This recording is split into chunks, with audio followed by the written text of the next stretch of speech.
Number 1. Alyssa Bustamante. On October 21, 2009, in the small community of St. Martins, Missouri, 9-year-old Elizabeth Olton left her home to play at a neighbor's house. A journey she had made countless times before through the familiar wooded paths that connected the rural properties in their quiet neighborhood. Elizabeth never arrived at her destination, and as darkness fell, her mother, Patty Price, grew increasingly frantic, reporting her daughter missing to local authorities, who immediately launched a search operation through the dense woods and surrounding areas. What investigators discovered in the early morning hours would shake this tight-knit community to its core and reveal a darkness hiding behind the seemingly normal facade of a troubled teenage girl living just 4 houses away. 15-year-old Alyssa Bustamante had been living with her grandparents along with her younger brothers and sisters after her mother lost custody due to drug abuse, and her father was serving time in prison for assault,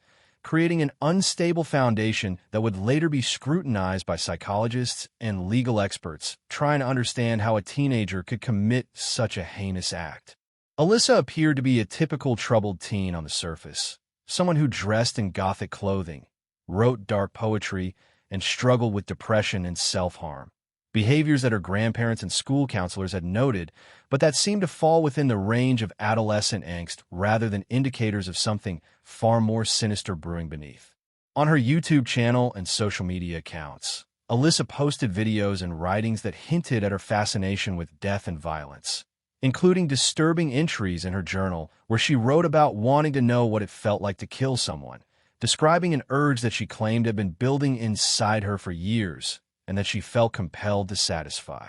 The day Elizabeth Olton disappeared, Alyssa had carefully prepared for what she would later describe as fulfilling a curiosity, digging 2 graves in a secluded area of the woods near her home,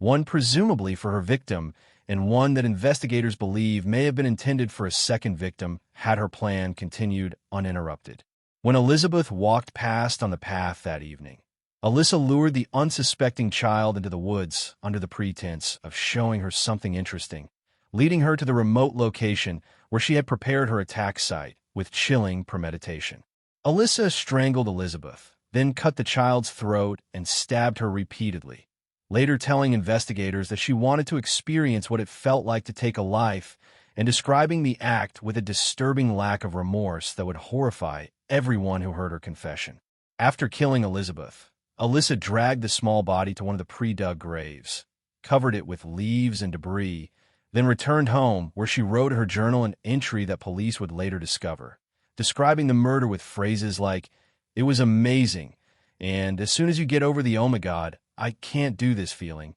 it's pretty enjoyable." Words that demonstrated a level of callousness that seemed incomprehensible for someone so young. Alyssa then went about her evening as if nothing had happened, even joining the search party that was looking for Elizabeth, walking through the woods with volunteers and law enforcement officers while knowing exactly where the child's body lay hidden just yards away from the search paths. Investigators quickly focused their attention on Alyssa after learning she had been one of the last people to see Elizabeth alive, and after discovering her disturbing online presence and journal entries that revealed her violent fantasies and fascination with murder. During interrogation, Alyssa initially denied involvement, but as evidence mounted and investigators pressed her with details about her movements that evening and the suspicious graves discovered in the woods, she eventually broke down and confessed to the killing, providing investigators with a detailed account of how she had planned and executed the murder of her young neighbor.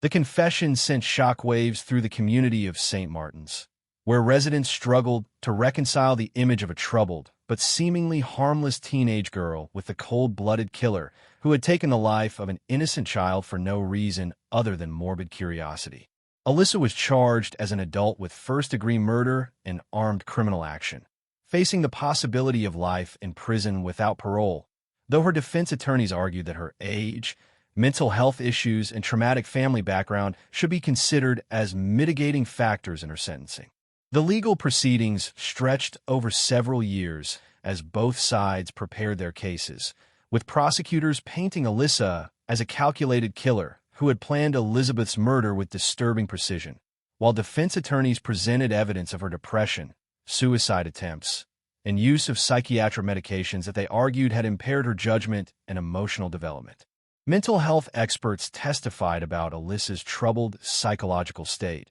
including diagnoses of depression and borderline personality traits. But prosecutors countered that her detailed planning, her ability to conceal her crime, and her participation in the search efforts demonstrated that she understood the wrongfulness of her actions and had the capacity to control her behavior. In January 2012, just days before her trial was set to begin, Alyssa accepted a plea deal in which she pleaded guilty to second-degree murder and armed criminal action in exchange for prosecutors dropping the first-degree murder charge, a decision that spared her the possibility of life without parole but still ensured she would face decades behind bars. At her sentencing hearing in February 2012, Elizabeth Olten's family delivered powerful victim impact statements describing the devastating loss of their daughter and sister, the hole left in their lives by her absence, and their belief that Alyssa deserved the maximum punishment allowed under law for her cruel and senseless act. The judge sentenced Alyssa Bustamante to life in prison with the possibility of parole after serving 30 years, plus an additional 30 years for the armed criminal action charge, meaning she would not be eligible for parole until 2044, when she would be in her 50s. The case raised troubling questions about warning signs that might have been missed, the role of mental health treatment in identifying potentially dangerous individuals, and whether social media posts and private journals that express violent fantasies should trigger intervention before those fantasies become reality. Alyssa's journal entries and online activity had revealed her violent thoughts, but no one in a position of authority had access to this information or recognized it as an imminent threat, highlighting the challenges of identifying which troubled teenagers pose real dangers and which are simply expressing typical adolescent darkness through their chosen subculture and creative outlets. From prison, Alyssa has reportedly expressed remorse for her actions, though her victim's family and many in the community remain skeptical of her rehabilitation given the calculated nature of her crime and the disturbing enthusiasm with which she described it in her journal. The murder of Elizabeth Olten stands as one of the most chilling examples of teenage violence in American criminal history, not because of any particular brutality compared to other crimes, but because of the cold premeditation and the killer's own admission that she killed simply to satisfy a curiosity about what it would feel like, a motivation that defies the usual explanations of rage, revenge, or psychological breakdown that characterize most violent crimes. Number 2. Brenda Ann Spencer. On the morning of January 29, 1979, students and staff at Grover Cleveland Elementary School in San Diego, California, were arriving for what they expected to be another normal Monday when gunshots suddenly rang out across the campus, sending children and adults scrambling for cover as bullets struck the school's principal, custodian, and 8 children who had been standing in the open courtyard waiting for the school day to begin. The shooter was 16-year-old Brenda Ann Spencer, who lived directly across the street from the elementary school in a modest house, where she had barricaded herself with a semi-automatic rifle that her father had inexplicably given her as a Christmas present just weeks earlier, despite knowing his daughter's history of depression, drug use, and violent outbursts. From her bedroom window, Brenda had a clear view of the school entrance where children gathered each morning, and on this particular Monday, she had decided to open fire on the crowd, killing Principal Burton Ragg and Custodian Mike Sucher, who both died while trying to protect children from the ongoing gunfire, and wounding 8 children and 1 police officer who responded to the scene. The shooting lasted approximately 20 minutes before police surrounded the Spencer home and began a tense standoff that would continue for nearly 7 hours as negotiators tried to convince the teenage girl to surrender while tactical teams positioned themselves around the property in case an armed entry became necessary. During phone conversations with a reporter from the San Diego Union-Tribune who had called the Spencer residence trying to get information about the shooting, Brenda gave an answer to the question of her motive that would become one of the most infamous quotes in the history of American crime, telling the reporter, "I don't like Mondays, this livens up the day," a response so flippant and callous that it shocked the nation and would later inspire the Boomtown Rat song of the same name. Brenda's casual attitude toward the violence she had inflicted, her seeming lack of concern for the dead and wounded, and her treatment of the shooting as if it were simply a way to alleviate boredom painted a picture of a deeply disturbed teenager whose capacity for empathy appeared to be completely absent. As the standoff continued throughout the day, negotiators worked to establish rapport with Brenda while also trying to understand what had motivated her attack on the elementary school and whether she posed a continued threat to anyone else in the area or to herself. Brenda eventually surrendered peacefully to police that evening after negotiators convinced her that more violence would only make her situation worse, and she was taken into custody where she would undergo psychological evaluation and face charges for her crimes. Investigation into Brenda's background revealed a troubled childhood marked by her parents' bitter divorce, allegations that she had been sexually abused by her father, chronic depression that had gone largely untreated, substance abuse involving alcohol and drugs, and a fascination with guns and violence that should have raised red flags long before she was given access to a high-powered rifle. The rifle itself became a point of significant controversy, as Brenda's father, Wallace Spencer, had given his daughter a Ruger 10-22 semi-automatic rifle and 500 rounds of ammunition for Christmas 1978. Despite the fact that Brenda had reportedly asked for a radio instead, and despite obvious signs that she was struggling with mental health issues that made giving her a firearm an incredibly dangerous decision. Brenda told investigators that she had been drinking alcohol and taking pills on the morning of the shooting, substances that may have lowered her inhibitions, but that psychological experts agreed could not fully explain the calculated nature of her attack or her disturbing lack of remorse in its immediate aftermath. At trial, Brenda's defense attorneys argued that she was severely mentally ill and had been driven to violence by a combination of untreated depression, substance abuse, the trauma of alleged sexual abuse, and the toxic environment of her home life. But prosecutors maintained that regardless of her mental state, she had made a conscious choice to kill and had shown no regard for human life when she opened fire on children. The court proceedings revealed disturbing details about Brenda's state of mind leading up to the shooting, including reports that she had previously made threats about doing something dramatic, had expressed hatred for the elementary school and its students, and had shown a concerning preoccupation with death and violence in her writings and conversations. In April 1980, Brenda and Spencer pleaded guilty to 2 counts of murder and assault with a deadly weapon, accepting responsibility for her actions in exchange for a sentence that allowed for the possibility of parole rather than life without parole or the death penalty. She was sentenced to 25 years to life in prison,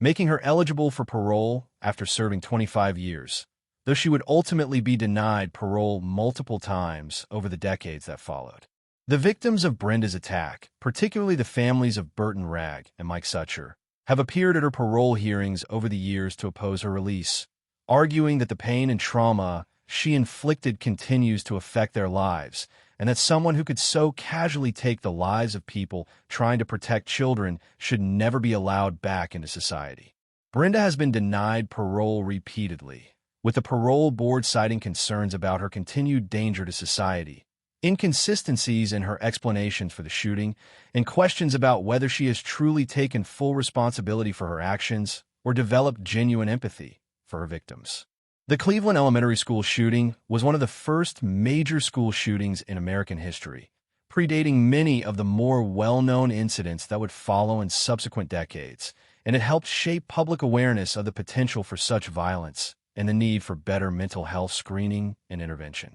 Brenda's case also raised important questions about parental responsibility, particularly regarding Wallace Spencer's decision to give his clearly troubled daughter a high-powered rifle, a choice that many viewed as recklessly negligent and that contributed directly to the deaths of 2 people and the wounding of many others. From prison, Brenda has given various explanations for her actions over the years, sometimes claiming abuse drove her to violence, other times suggesting she was trying to commit suicide by cop and wanted police to kill her, and occasionally hinting that she doesn't fully remember the events or understand why she did what she did, contradictions that have made authorities skeptical of her rehabilitation. The phrase, "I don't like Mondays," has become tragically iconic in discussions of school violence and teenage criminality, representing not just Brenda's specific case, but also the seemingly incomprehensible nature of violence committed by young people who appear to lack any coherent motive beyond boredom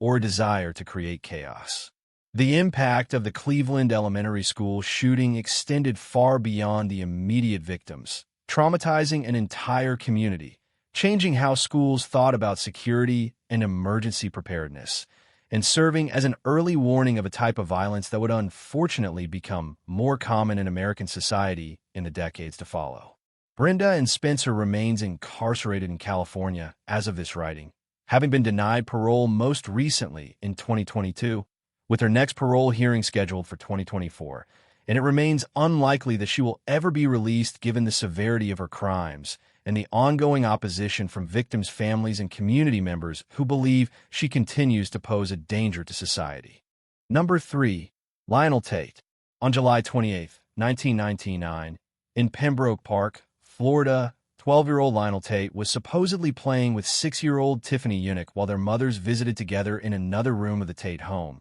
a situation that seemed innocent enough until Lionel's mother, Kathleen Grosset Tate, heard a loud thud and discovered little Tiffany lying motionless on the floor with severe injuries that would prove fatal. Tiffany Unick had suffered a fractured skull, a lacerated liver, broken ribs, and dozens of other injuries consistent with sustained and brutal physical trauma. Injuries so extensive that medical examiners would later testify they were more consistent with being thrown from a multi-story building or being in a high-speed car accident than with any accidental fall or rough play between children. Lionel claimed that he had been imitating wrestling moves he had seen on television, particularly World Wrestling entertainment programs that featured dramatic slams, throws, and strikes that were choreographed for adult performers but that a young child might not understand were staged entertainment rather than real fighting techniques. The case of Lionel Tate would become a flashpoint in debates about juvenile justice,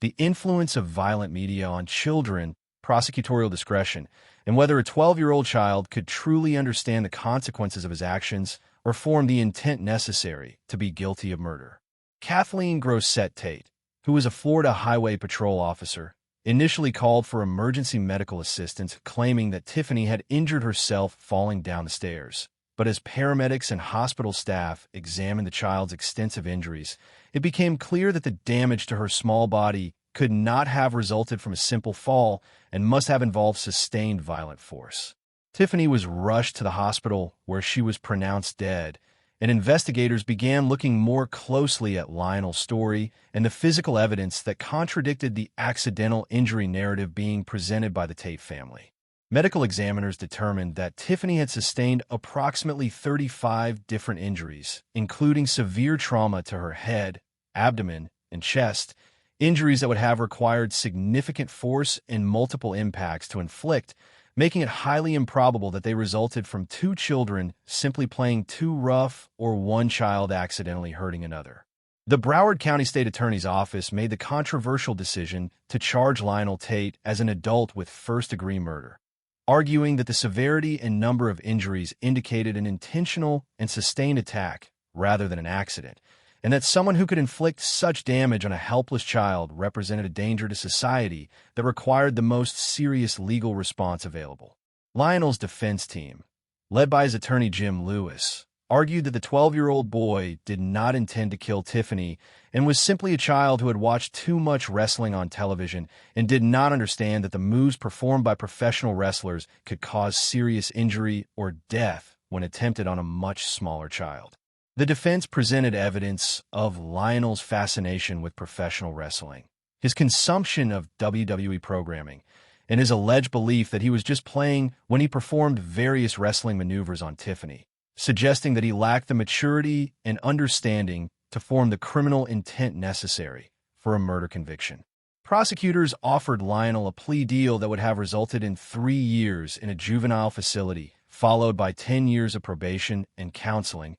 a deal that many legal experts believed was generous given the circumstances, and that would have allowed Lionel to avoid adult prison and receive treatment appropriate for a juvenile offender. Kathleen Grosset Tate rejected the plea deal on behalf of her son, insisting that he was innocent of murder and that the death was a tragic accident, a decision that would have devastating consequences when the case went to trial and a jury was asked to evaluate the evidence and determine Lionel's guilt or innocence. At trial in January 2001, prosecutors presented overwhelming medical evidence demonstrating that Tiffany's injuries could not have resulted from accidental rough play or wrestling moves gone wrong, but instead indicated a sustained and vicious attack that lasted for an extended period of time. Medical experts testified that Tiffany would have shown obvious signs of severe distress and pain long before suffering the fatal injuries, meaning that Lionel would have had multiple opportunities to stop what he was doing,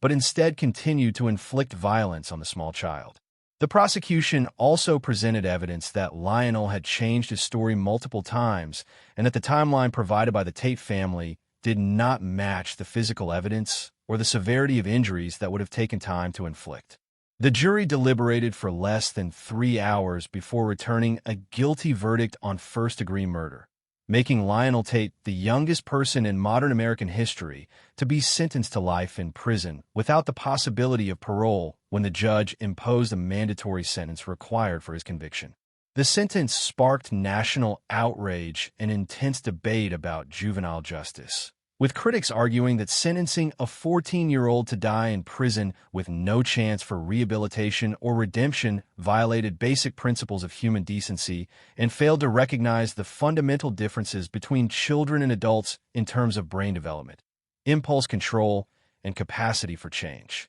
Lionel's case became a cause célèbre for juvenile justice reform advocates who pointed to research showing that adolescent brains are not fully developed, particularly in areas governing judgment and impulse control, and that children should not be held to the same standards of criminal culpability as adults. After serving 3 years in adult prison, Lionel's conviction was overturned on appeal in December 2003 when an appellate court ruled that his mental competency had not been properly evaluated before trial, a ruling that gave him a second chance to accept a plea deal and avoid spending the rest of his life behind bars. In January 2004, Lionel accepted a plea deal to second-degree murder and was sentenced to 1 year of house arrest followed by 10 years of probation, a sentence that took into account the 3 years he had already served and gave him an opportunity to turn his life around with appropriate supervision and counseling. The deal required Lionel to complete his education,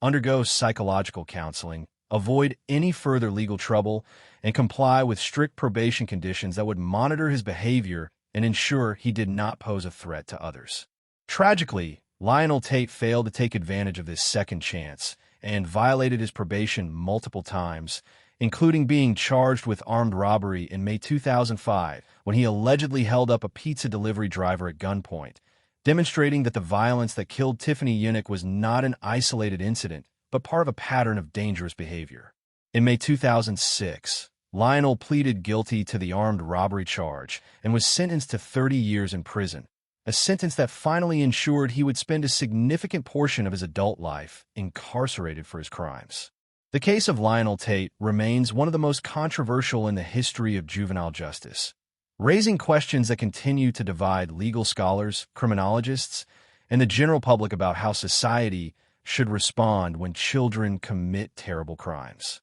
Tiffany Yunick's family has maintained that Lionel deliberately killed their daughter and that his wrestling defense was a convenient fiction designed to excuse inexcusable violence, pointing to the severity and number of injuries as evidence that he knew exactly what he was doing and chose to do it anyway. Supporters of Lionel have argued that he was failed by a system that treated a 12-year-old child as if he were a fully developed adult capable of the same level of criminal intent and moral reasoning, and that his subsequent crimes were the inevitable result of being traumatized by years in adult prison rather than receiving age-appropriate intervention and rehabilitation. The debate over Lionel Tate's case touches on fundamental questions about the purpose of criminal justice, whether it should focus primarily on punishment and public safety or on rehabilitation and redemption, particularly when dealing with offenders who committed their crimes while still children. Lionel Tate is currently serving his 30-year sentence for armed robbery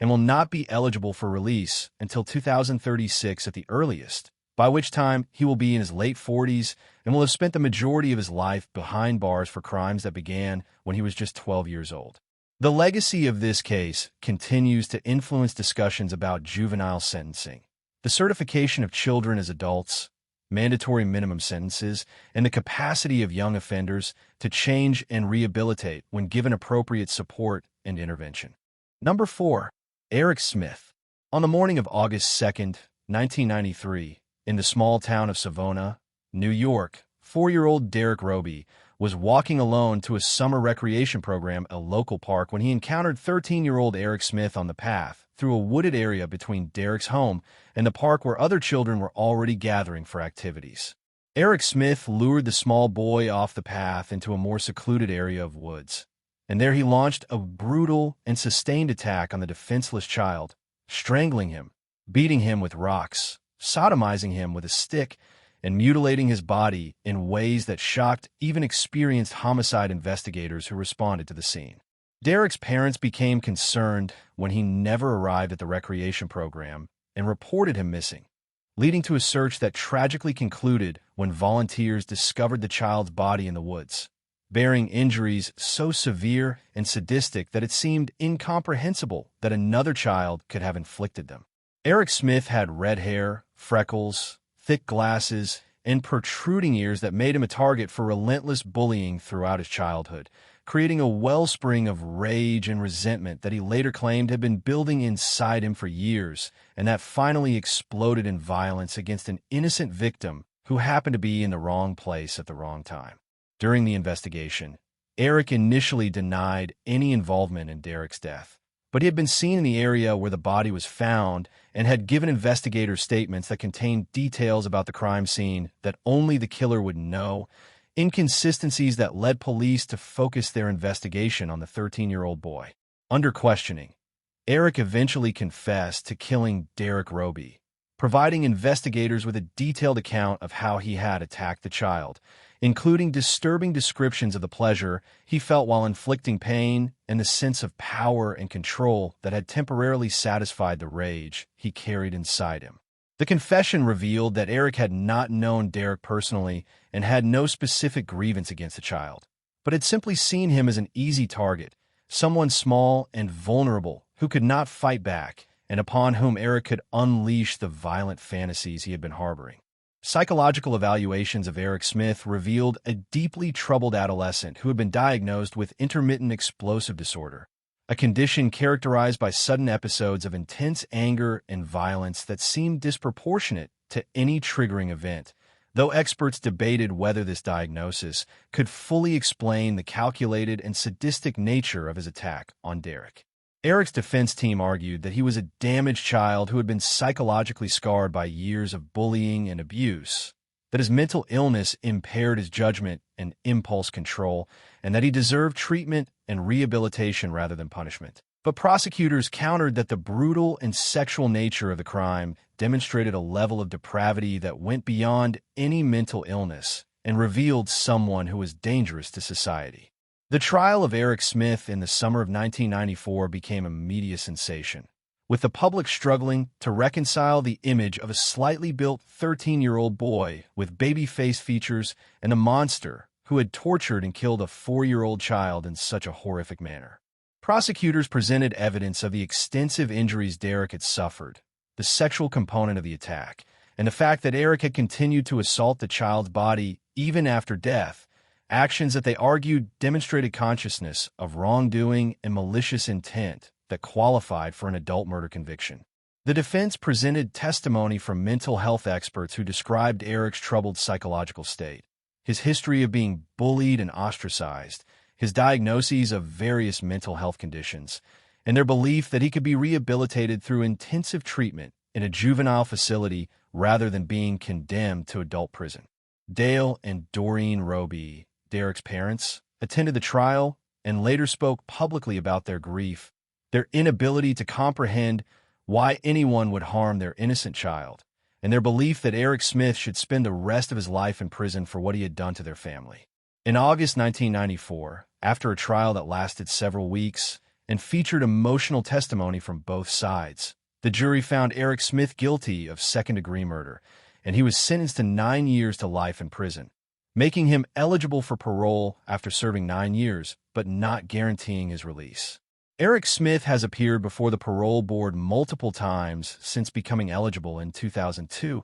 and has been denied parole on each occasion, with the board citing the heinous nature of his crime, concerns about his risk to public safety, and opposition from the Roby family, who have faithfully appeared at each hearing to argue against his release. Over the years, Eric has participated in various rehabilitation programs, earned educational degrees while incarcerated, and expressed remorse for his actions, telling parole boards that he has spent decades trying to understand why he killed Derek and working to become a person who would never commit such violence again. In October 2021, after 11 previous denials, Eric Smith was finally granted parole, a decision that outraged many in the community and devastated the Roby family, who felt that no amount of time could atone for the suffering Eric had inflicted on their son and that releasing him dishonored Derek's memory. The parole board's decision was based on Eric's progress in prison, his age at the time of the crime, psychological evaluations suggesting he no longer posed a significant risk to public safety, and changes in understanding about juvenile brain development and capacity for rehabilitation that have occurred since he was first sentenced. Eric Smith was released from prison in early 2022 after serving nearly 29 years behind bars, released into a society dramatically different from the one he left as a 13-year-old boy, and subject to strict parole conditions, including GPS monitoring, mandatory counseling, and prohibitions on contact with children. The release sparked renewed debate about justice, rehabilitation, and whether someone who committed such an unfathomably cruel crime as a child deserved a second chance at freedom after serving decades in prison. The Roby family has stated that they will never forgive Eric Smith and that they believe he should have remained in prison for the rest of his life, arguing that Derek never got a second chance and that his killer should not receive one either.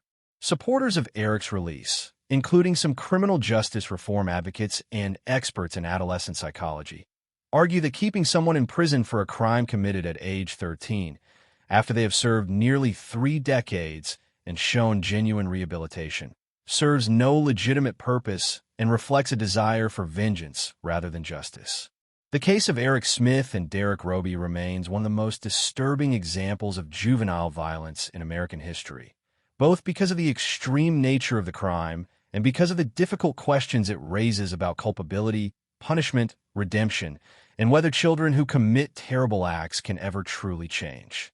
Number 5. Jesse Pomeroy. Jesse Harding Pomeroy was born in November 1859 in Charlestown, Massachusetts, into a working-class family where he endured a difficult childhood marked by his father's alcoholism and abuse, physical deformities including a milky white eye and facial disfigurement that made him the target of relentless bullying, and what historians and psychologists would later recognize as signs of emerging psychopathy from a very young age. Between December 1871 and September 1872, when Jesse was only 12 and 13 years old, he committed a series of brutal assaults on younger boys in the Chelsea and South Boston areas, attacks that involved luring children to isolated locations and then torturing them with knives, pins, and beatings that left the victims permanently scarred both physically and psychologically. Jesse's methods were remarkably consistent across the attacks, typically approaching boys between the ages of 4 and 7,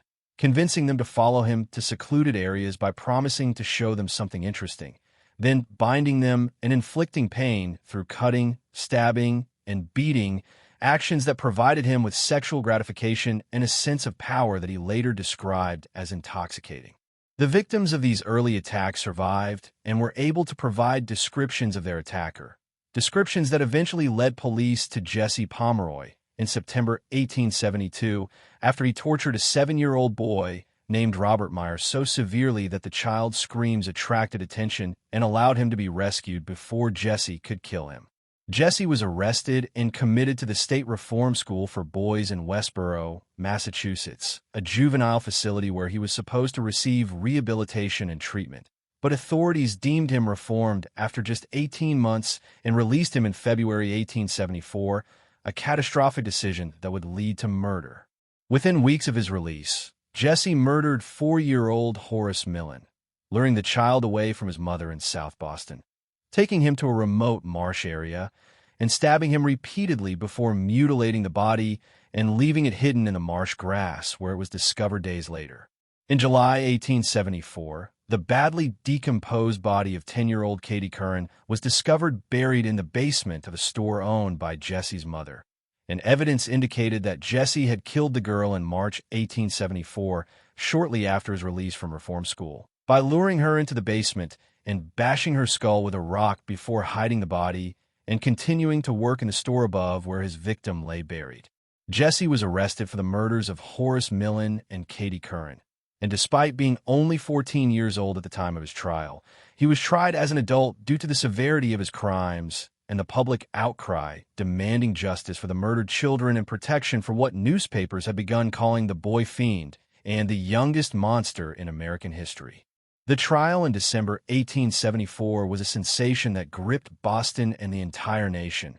with prosecutors presenting overwhelming evidence of Jesse's guilt, including his confession to killing Horace Millen, witness testimony placing him with Katie Curran shortly before her disappearance, and the pattern of torture attacks that demonstrated his propensity for violence against children. Jesse's defense attorneys argued that he was insane and should be committed to a mental institution rather than prison, presenting testimony from doctors who described his cruel behavior, his lack of remorse, his pleasure in causing pain, and their belief that he suffered from moral insanity that made him incapable of controlling his violent urges. The jury deliberated for only a few hours before finding Jesse Pomeroy guilty of first-degree murder in the death of Horace Millen, and the judge sentenced him to death by hanging, making him the youngest person ever sentenced to capital punishment in Massachusetts history. The death sentence sparked immediate controversy and debate about whether executing a 14-year-old boy,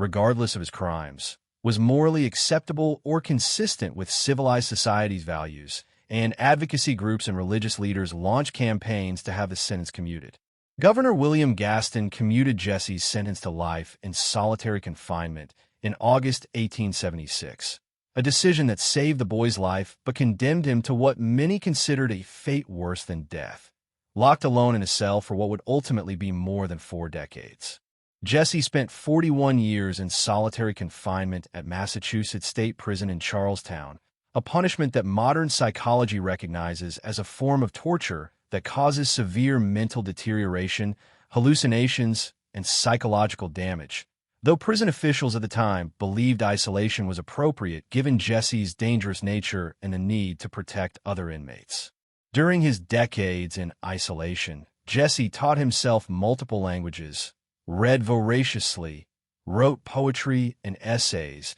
and repeatedly petitioned for his release, or at least for the opportunity to interact with other human beings, requests that were consistently denied by prison officials and governors who believed he remained a threat to society. In 1917, after 43 years of imprisonment, Jesse was finally moved to a mental hospital for the criminally insane, and in 1929, at age 70, he was transferred to Bridgewater State Hospital, where he would spend his final years in slightly less restrictive conditions than he had endured for most of his life. Jesse Pomeroy died in September 1932 at age 72, having spent 58 years behind bars and in institutions, making him one of the longest-serving prisoners in American history and ensuring that he would never harm another child, but also subjecting him to decades of psychological torture through solitary confinement. The case of Jesse Pomeroy predated modern understanding of serial killers, psychopathy, and the psychological factors that create violent offenders,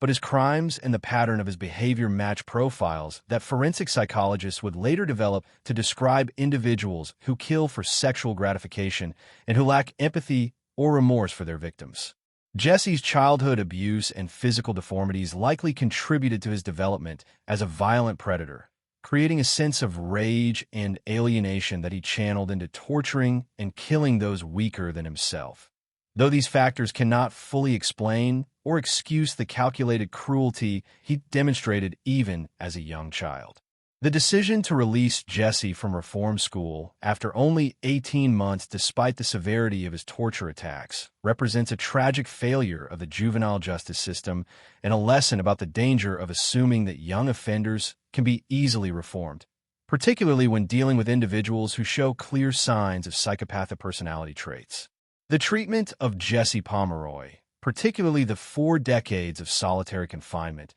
raises difficult ethical questions about punishment, the rights of prisoners regardless of their crimes, and whether society's desire for retribution should override humane treatment even for the worst offenders. Modern criminologists and psychologists study Jesse Pomeroy's case as one of the earliest well-documented examples of a serial killer who began his crimes in childhood, providing insights into the development of violent behavior and the challenges of identifying and treating dangerous juvenile offenders before they escalate to murder.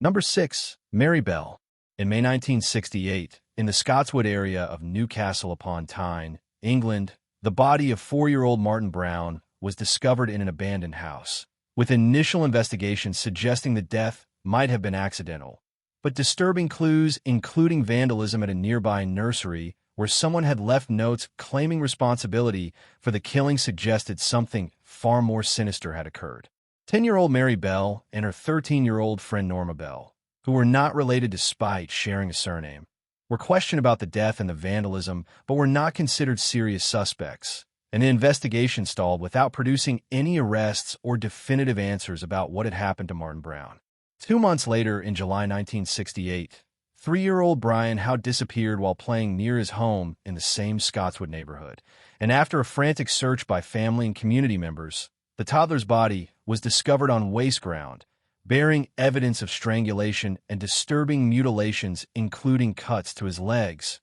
marks carved into his stomach, and clumps of his hair that had been cut off, injuries that clearly indicated murder rather than accident. The brutality of Brian Howe's death and the similarities to Martin Brown's case prompted police to conduct more thorough investigations into both deaths, and attention once again focused on Mary Bell and Norma Bell, who had been seen near both crime scenes and who had demonstrated unusual behavior, including asking to see the bodies and making strange comments about the deaths. Mary Bell had grown up in appalling circumstances, the daughter of Betty Bell, a prostitute who allegedly forced her young daughter to participate in sexual acts with clients, subjected her to physical and psychological abuse, and created an environment of violence and exploitation that would later be cited as a primary factor in Mary's development of violent behaviors. During intensive questioning, both girls were charged with the murders of Martin Brown and Brian Howe, with investigators believing that Mary had been the primary perpetrator while Norma had assisted or been present during at least one of the killings, though both girls denied involvement and offered alibis that proved to be false. The trial in December 1968 shocked England and the world, as the public struggled to comprehend how an 11-year-old girl could have strangled 2 young children, mutilated their bodies, and shown the level of calculation and cruelty demonstrated by the evidence in the case. Prosecutors presented testimony from witnesses who had seen the girls near the crime scenes, forensic evidence linking them to the murders, including fibers and other physical evidence, and disturbing statements Mary had made to other children and to investigators that revealed knowledge of the crimes that only the killer could possess. The prosecution also highlighted Mary's behavior after the killings, including her visits to the victims' families where she asked to see the bodies and made comments that seemed designed to cause additional pain to the grieving parents, behavior that suggested a lack of empathy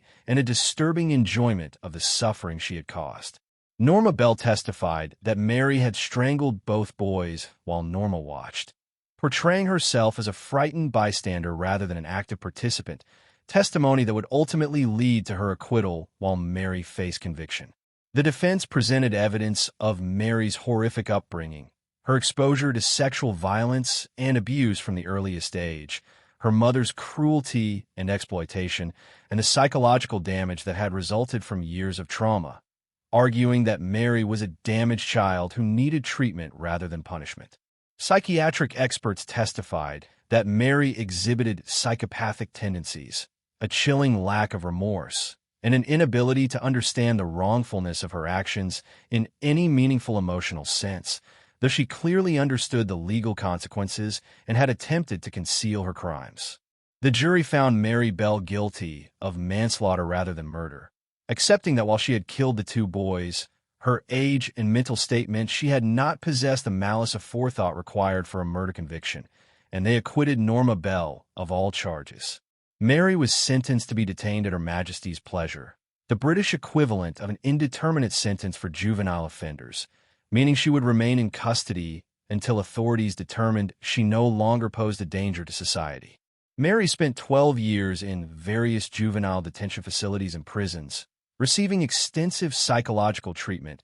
and counseling aimed at addressing the trauma she had experienced and the violent behaviors she had developed as a result of that trauma. During her incarceration, Mary made significant progress in therapy, began to understand and express remorse for her crimes, and worked to develop empathy and emotional connections that had been absent during her childhood and at the time of the murders. In 1980, at age 23, Mary Bell was released from prison with a new identity and strict orders protecting her anonymity, allowing her to attempt to build a normal life despite her infamous past. Mary eventually had a daughter, and when her identity was discovered and publicized by journalists in the late 1990s, she successfully fought for and won court orders protecting not only her own anonymity, but also that of her daughter, orders that remain in effect and that prohibit anyone from revealing information that could identify either of them. The granting of lifelong anonymity to Mary Bell and her daughter sparked controversy and debate about whether someone who committed such terrible crimes deserves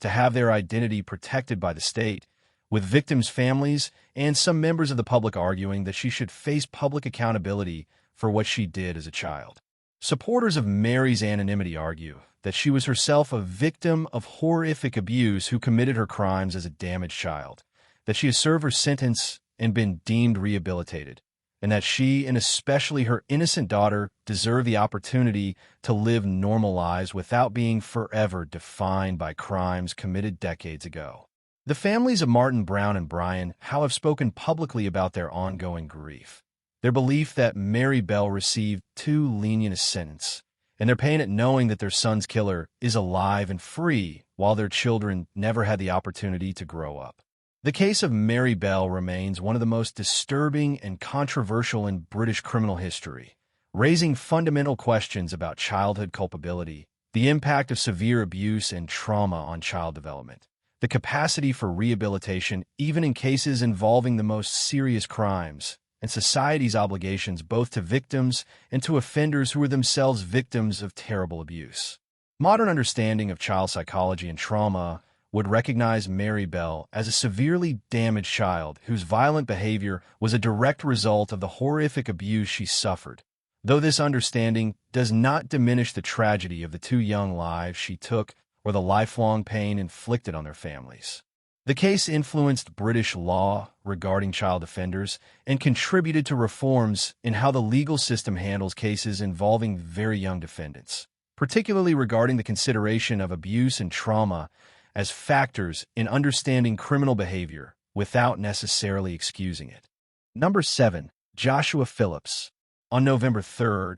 1998, in Jacksonville, Florida, 8-year-old Maddie Clifton left her home to play with friends in her apartment complex, a routine activity in the safe neighborhood where she lived, but when darkness fell and Maddie had not returned home, her parents grew concerned and reported her missing, triggering a massive search effort that would involve hundreds of volunteers, law enforcement officers, and community members scouring the area for any sign of the missing girl. For 7 days, the search continued with no trace of Maddie being found, while television news coverage broadcast her picture across the region, and her distraught parents made tearful pleas for information about their daughter's whereabouts. 14-year-old Joshua Phillips lived just houses away from the Clifton family and participated in the search efforts, joining volunteers, distributing flyers, and speaking to news reporters about his hope that Maddie would be found safe, all while knowing exactly where she was because he had killed her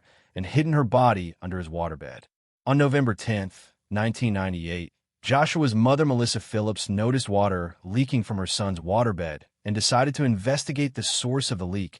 pulling back the mattress to discover the decomposing body of Maddie Clifton stuffed into the base of the bed frame. A discovery that sent her running from the house in horror and that would lead to her son's arrest within hours. Joshua was taken into custody and gave a confession to police in which he claimed that he had accidentally hit Maddie in the eye with a baseball while she was watching him play in his yard, that he panicked because he feared his father would punish him for injuring the girl, and that he brought her into the house intending to help her, but then killed her to prevent her from telling anyone what had happened. The confession described how Joshua had struck Maddie multiple times with a baseball bat after bringing her inside, then stabbed her repeatedly to ensure she was dead, before dragging her body to his bedroom and concealing it under his waterbed where it remained for 7 days while he went about his normal routine, even sleeping in the bed above her corpse. Investigators questioned the accidental injury story, noting that the severity and number of injuries Maddie sustained, including multiple stab wounds and blunt force trauma, suggested a sustained and deliberate attack rather than a panicked response to an accident, and they believed Joshua's fear of punishment from his father could not adequately explain the brutal murder and subsequent concealment. Joshua's father, Steve Phillips, had a reputation in the neighborhood as a strict and sometimes harsh disciplinarian who expected perfect behavior from his son, and the defense would later argue that Joshua's fear of his father's reaction to even minor transgressions had created a psychological environment that contributed to his panicked and violent response to the baseball accident. Prosecutors charged Joshua Phillips as an adult with first-degree murder, arguing that the premeditated concealment of the body, the multiple weapons used in the attack, and the sustained nature of the violence demonstrated sufficient maturity and intent to warrant adult prosecution despite his age. The decision to try Joshua as an adult sparked debate about juvenile justice and whether a 14-year-old could be held to the same standard of criminal responsibility as an adult offender, with critics arguing that adolescent brain development research shows teenagers lack the judgment and impulse control of adults and should be treated differently by the justice system. At trial in July 1999, prosecutors presented the physical evidence, including the baseball bat and knife used in the killing, crime scene photographs showing where Maddie's body had been hidden, and Joshua's own confession describing how he had killed the girl and concealed her body for a week. The defense attempted to portray Joshua as a frightened child who had made a terrible mistake and then compounded it through panic and fear of punishment, arguing that this was not premeditated murder, but rather a tragic escalation of an accidental injury combined with a teenage boy's inability to make rational decisions under stress. The jury heard testimony about Joshua's difficult relationship with his father, his fear of punishment, and his otherwise normal behavior in school performance. But ultimately, these factors were not sufficient to overcome the brutality of the crime and the deliberate actions Joshua took to kill Maddie and hide her body. After deliberating for approximately 2 hours, the jury found Joshua Phillips guilty of first-degree murder, and because of his age, the mandatory sentence was life in prison without the possibility of parole, ensuring he would spend the rest of his life behind bars for a crime committed when he was 14 years old. The sentence reflected Florida's harsh approach to juvenile offenders in the 1990s, a period when tough on crime policies led many states to expand adult prosecution of minors and impose severe sentences, including life, without parole for crimes committed by children and teenagers. Maddie Clifton's family expressed relief at the verdict and sentence, stating that justice had been served for their daughter and that Joshua's age should not excuse the terrible crime he had committed against an innocent child. Joshua's family maintained that the sentence was too harsh for a 14-year-old and that he deserved the opportunity for rehabilitation and eventual release. But Florida law at the time provided no mechanism for parole in first-degree murder convictions, regardless of the offender's age. In 2012, the United States Supreme Court ruled in Miller v. Alabama that mandatory life without parole sentences for juvenile offenders were unconstitutional, creating an opportunity for Joshua Phillips and other sentenced as juveniles to have their sentences reviewed and potentially modified. Joshua's case was reconsidered in light of the Miller decision, and in 2017, he was resentenced to life in prison with the possibility of parole after serving 25 years. Meaning he could become eligible for release around 2023, depending on good behavior and other factors. The resentencing acknowledged the Supreme Court's recognition that children are constitutionally different from adults in terms of culpability and capacity for rehabilitation, while still imposing a severe sentence that reflects the seriousness of the crime and the impact on Maddie Clifton's family. Joshua Phillips remains incarcerated in Florida as of this writing,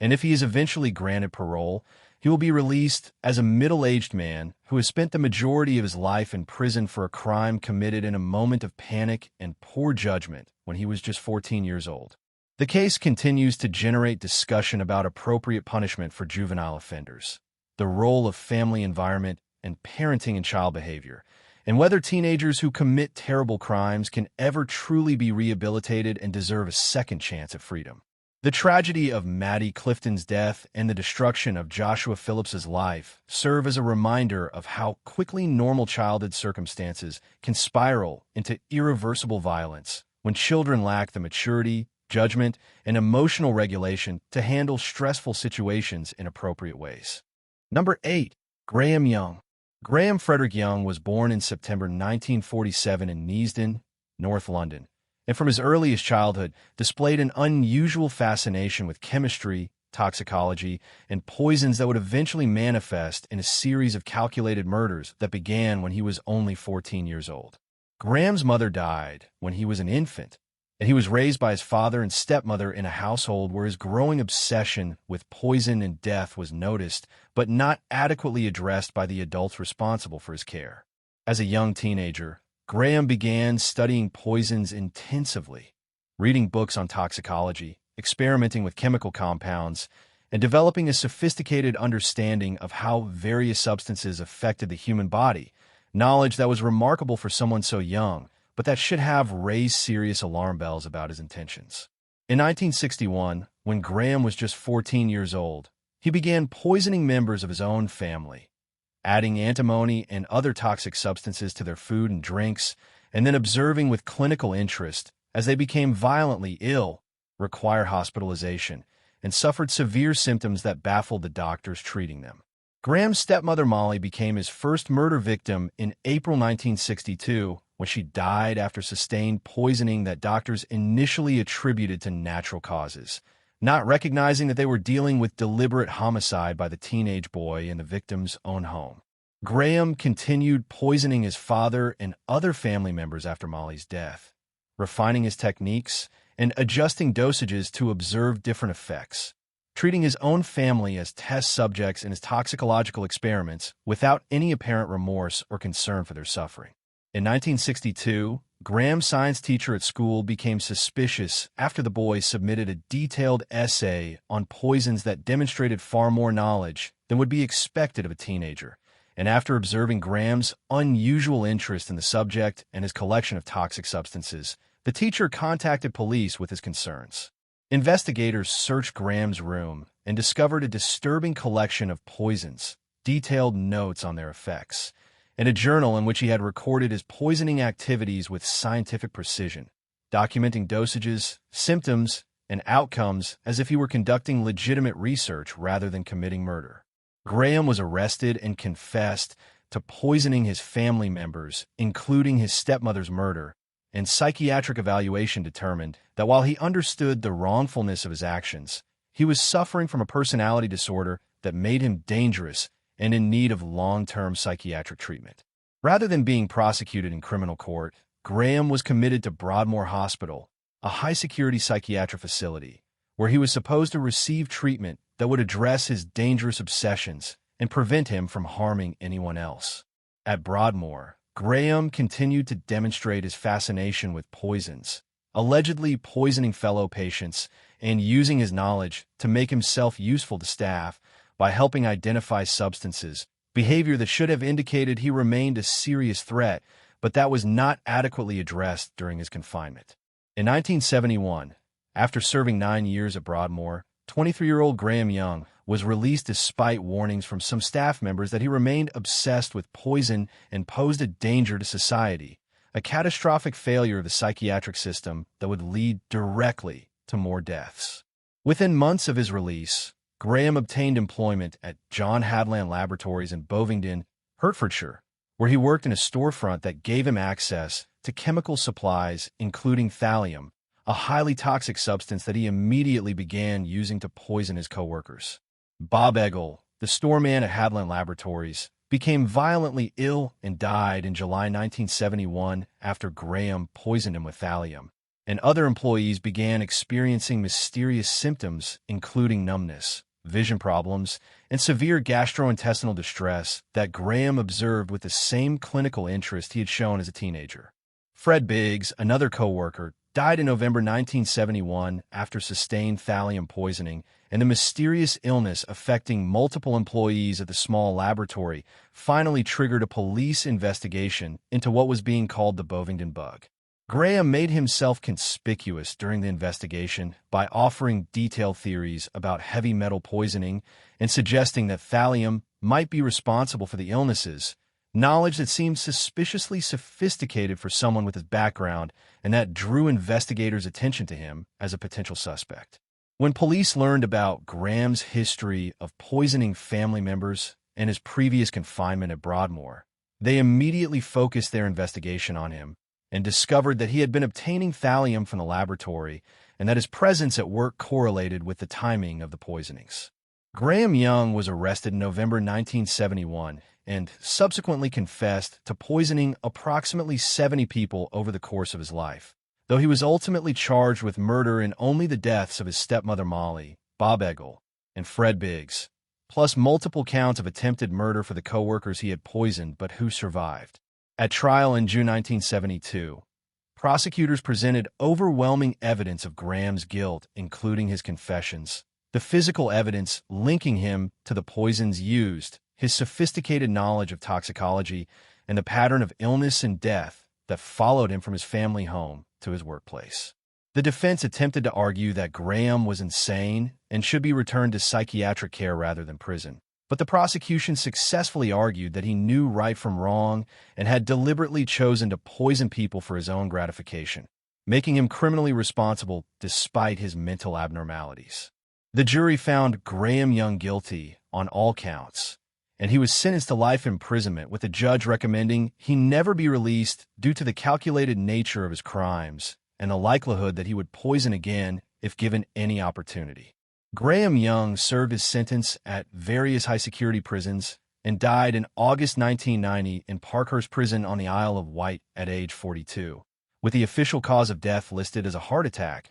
though some have speculated he may have somehow obtained poison and killed himself, a fitting if unproven end for Britain's most notorious poisoner. The case of Graham Young raised serious questions about the psychiatric system's ability to assess risk and rehabilitate dangerous offenders, particularly given that he had been released from Broadmoor despite clear evidence that his obsession with poison remained active and that he posed a continuing threat to public safety. The failure to adequately monitor Graham after his release from Broadmoor or to share information about his history with potential employers demonstrated catastrophic gaps in the systems meant to protect the public from known dangerous individuals. Graham's ability to poison so many people over such a long period, beginning when he was just 14 years old, illustrated both his intelligence and his complete lack of empathy for his victims, whom he viewed as experimental subjects rather than human beings deserving of compassion or consideration.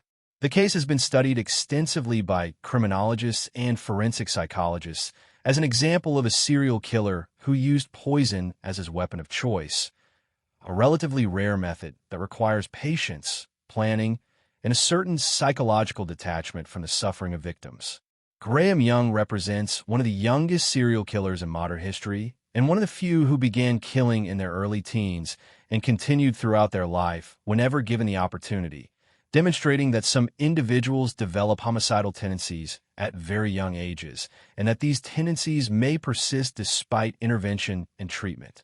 Number 9. John Venables and Robert Thompson. On February 12, 1993, in Bootle, Merseyside, England, 2-year-old James Bulger was shopping with his mother Denise at a butcher shop in the New Strand shopping center when she momentarily turned her attention away from the toddler to conduct her business at the counter. And in that brief moment, her son was led away by two 10-year-old boys who had been truanting from school that day and who would subsequently torture and murder the child in one of the most shocking crimes in British history. John Venables and Robert Thompson had spent the day skipping school and roaming the shopping center, engaging in petty theft and vandalism before they spotted James Bulger and led him out of the mall, beginning a 2.5-mile journey through the streets of Liverpool, during which numerous adults saw the older boys with the crying toddler but failed to intervene or contact authorities despite the child's obvious distress. Security camera footage from the shopping center captured the moment when Venables and Thompson took James by the hand and led him away. Images that would later be broadcast around the world, and that remains some of the most haunting pieces of evidence in criminal history, showing an innocent toddler being led to his death while surrounded by people who could have saved him. The two boys walked James through busy streets, across dangerous roads, and past multiple witnesses who later reported that the toddler appeared to be crying and reluctant to go with the older boys. Though when questioned, Venables and Thompson told people they were taking their little brother home, explanations that were accepted without further inquiry. Eventually, Venables and Thompson took James to a railway line in Walton, Liverpool, where they subjected the 2-year-old to a prolonged and horrific assault that included beating him with bricks and iron bars, throwing paint in his face, sexually assaulting him, and ultimately leaving him on the railway tracks where his body was cut in half by a train that passed over him shortly after the boys fled the scene. James Bulger's mutilated body was discovered on February 14, 1993, and the subsequent investigation quickly focused on identifying the two older boys who had been seen with him, with police releasing the security camera images and appealing for public help in identifying the suspects. The images generated hundreds of calls from people who recognized the distinctive clothing worn by the boys, and within days, police had identified John Venables and Robert Thompson as the likely perpetrators and brought them in for questioning along with their parents. During separate interrogations, both boys initially denied involvement in James's death, but as evidence mounted and investigators confronted them with witness statements and forensic evidence linking them to the crime scene. Both eventually confessed to taking James, but attempted to minimize their roles and blame each other for the most violent acts. The confessions revealed that the boys had not known James before encountering him at the shopping center, that they had no specific plan to kill him when they led him away, but that once they had him isolated, they engaged in increasingly violent behavior that escalated to torture and murder, behavior that shocked investigators and psychologists who struggled to understand how 10-year-old children could commit such atrocities. The trial of John Venables and Robert Thompson in November 1993 became a global media sensation, with the courtroom packed with journalists from around the world, and the proceedings broadcast extensively despite the young age of the defendants and questions about whether such publicity was appropriate in a case involving child offenders.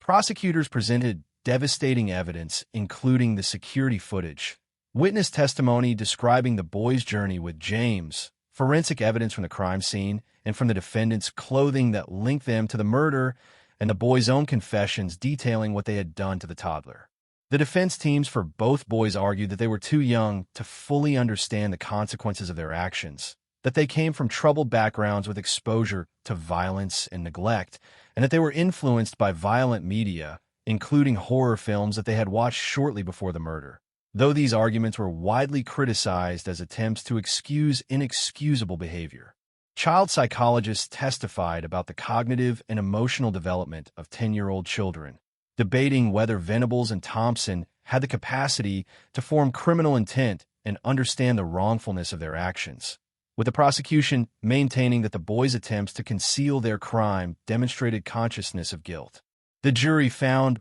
both John Venables and Robert Thompson guilty of the abduction and murder of James Bulger, and they were sentenced to be detained at Her Majesty's pleasure with a minimum term that was initially set at 8 years, but was later increased to 15 years after public outcry over the perceived leniency of the sentence. The conviction of two 10-year-old boys for murder was unprecedented in modern British legal history and sparked intense debate about the age of criminal responsibility, the capacity of young children to commit calculated evil acts, and appropriate punishment for child offenders who commit the most serious crimes. James Bulger's mother, Denise, became a prominent advocate for victims' rights and appeared regularly in media to speak about her son's murder, her grief, and her belief that Venables and Thompson should never be released from custody because of the evil they had demonstrated at such a young age. In June 2001, after serving 8 years in secure juvenile facilities,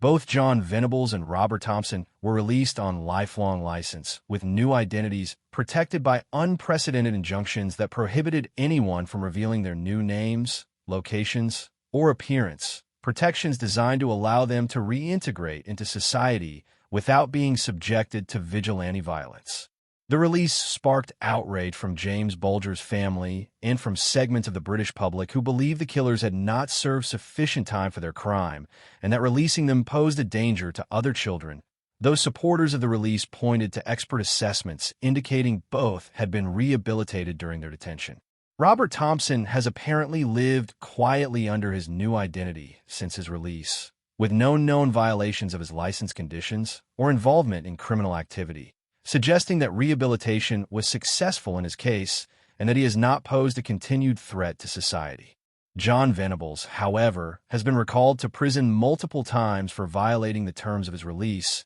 including arrests for possession of child sexual abuse images in 2010 and 2017, crimes that demonstrated he continued to pose a risk to children and that called into question the decision to release him and the effectiveness of his rehabilitation. The revelation that Venables had been accessing child abuse images shocked the public and devastated James Bulger's family, who argued that his continued criminal behavior proved he should never have been released and should remain in prison for the rest of his life. Venables remains incarcerated as of this writing, having been denied parole most recently in 2023, and it appears increasingly unlikely that he will ever be released again given his pattern of reoffending and the public opposition to any future release. The murder of James Bulger by John Venables and Robert Thompson remains one of the most disturbing and controversial cases in British criminal history, raising fundamental questions about childhood innocence, the capacity for evil in young children,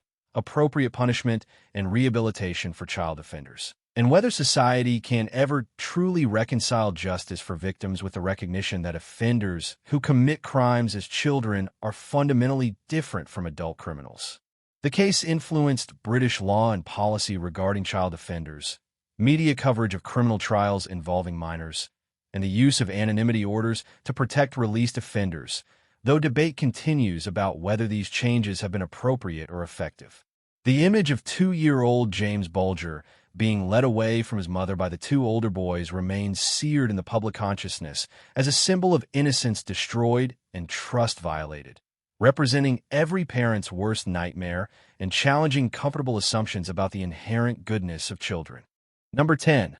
Amarjeet Sada. In the Begusarai district of Bihar, India, between 2006 and 2007, a boy named Amarjeet Sada committed what are believed to be 3 murders before he reached the age of 8, making him potentially the youngest serial killer in recorded history. Though the circumstances of his crimes and the subsequent handling of his case remain shrouded in controversy and conflicting reports. Amarjeet allegedly committed his first 2 murders when he was only 7 years old, killing his 6-month-old cousin and then his 8-month-old sister by bashing their heads with bricks and strangling them, crimes that were reportedly covered up by his family in accordance with local customs that sought to handle such matters privately rather than involving authorities. The family's decision to conceal these killings meant that Amarjeet was not apprehended or evaluated by mental health professionals who might have been able to intervene before he killed again, a failure that would have tragic consequences for another innocent child. In 2007, when Amarjeet was approximately 8 years old,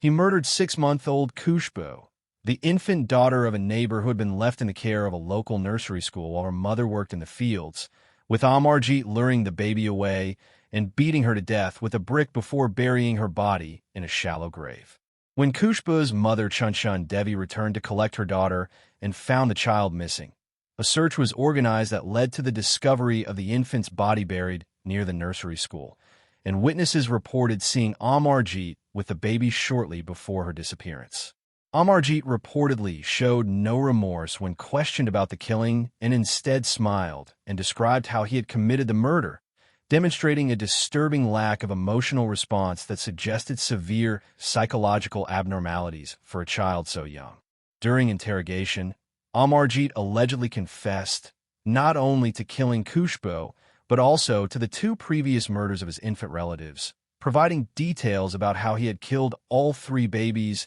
and explaining that he enjoyed the act of killing. Though the accuracy of these confessions and the methods used to obtain them from an 8-year-old child have been questioned by child welfare advocates and legal experts. The case generated significant media attention in India and internationally, with reports describing Amarjeet as a psychopathic child who killed for pleasure and who represented an unprecedented challenge for the criminal justice system given his extreme youth and the severity of his crimes. Indian law prohibits the prosecution of children under 7 years of age for criminal offenses, and children between 7 and 12 can only be prosecuted if it can be proven they understood the consequences of their actions, creating complex legal questions about how to handle Amarjeet's case, given that his crimes began before he reached the age of 7. Authorities determined that Amarjeet could not be prosecuted in criminal court due to his age, and instead he was placed in a remand home for juveniles where he was supposed to receive psychiatric treatment and rehabilitation until he reached age 18,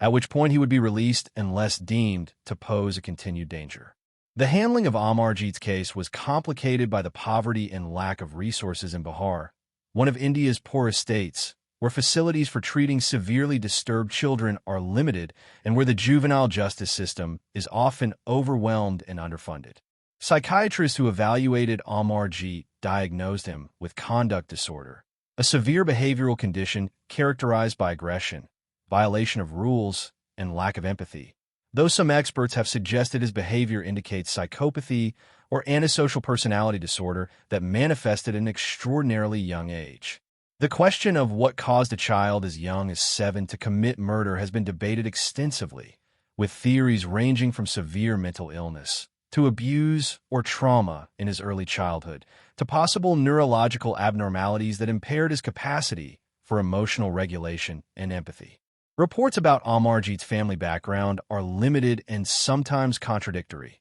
with some sources suggesting a history of violence or mental illness in the family. Though reliable information about his early childhood experiences and potential abuse or neglect is difficult to verify. The case raised disturbing questions about whether children can be born with psychopathic traits that make them capable of violence at very young ages, or whether early childhood experiences and environmental factors are always necessary to explain such extreme antisocial behavior in young children. Amarjeet Sada was released from the remand home upon reaching age 18 according to Indian juvenile justice law, despite concerns from some experts about whether he had been adequately rehabilitated or whether he continued to pose a danger to others, particularly to vulnerable children. Current information about Amarjeet's whereabouts and activities since his release is not publicly available, both because of privacy protections for juvenile offenders in India and because of the sensitive nature of the case,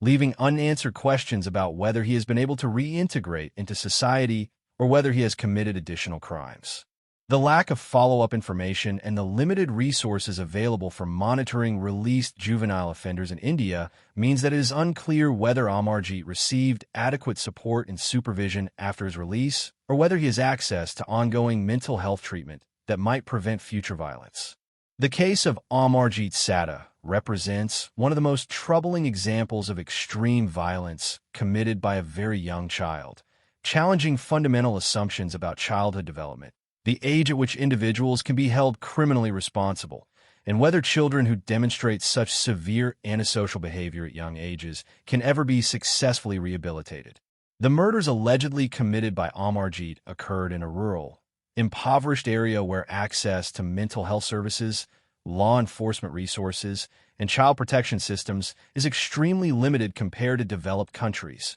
Factors that may have contributed both to his ability to commit multiple murders without being stopped and to the inadequate response once his crimes were discovered. The international attention focused on Amarjeet's case briefly highlighted the challenges facing India's juvenile justice system and the lack of specialized facilities and expertise for dealing with severely disturbed child offenders. Though whether this attention led to any meaningful reforms or improvements in resources is unclear. Criminologists and child psychologists who study cases like Amarjeet's emphasize the importance of early intervention when children display warning signs, such as cruelty to animals, fire setting, or aggression toward other children, behaviors that can sometimes predict escalation to more serious violence if not addressed through appropriate treatment. The extreme rarity of cases involving serial killing by children under the age of 10 makes it difficult to draw broad conclusions or develop evidence-based treatment protocols, though the handful of documented cases share common features, including lack of empathy, fascination with violence, and histories of trauma or family dysfunction. Whether Amarjeet Sada truly represents the world's youngest serial killer or whether elements of his case have been sensationalized or inaccurately reported remains a matter of debate, given the limited verifiable information available and the tendency for media to exaggerate or misrepresent details in such unusual and shocking cases. Regardless of the precise details, the case serves as a disturbing reminder that violence and antisocial behavior can manifest in children far younger than most people believe possible, and that societies must develop better systems for identifying, treating, and managing young children who demonstrate dangerous behaviors before they have the opportunity to take innocent lives.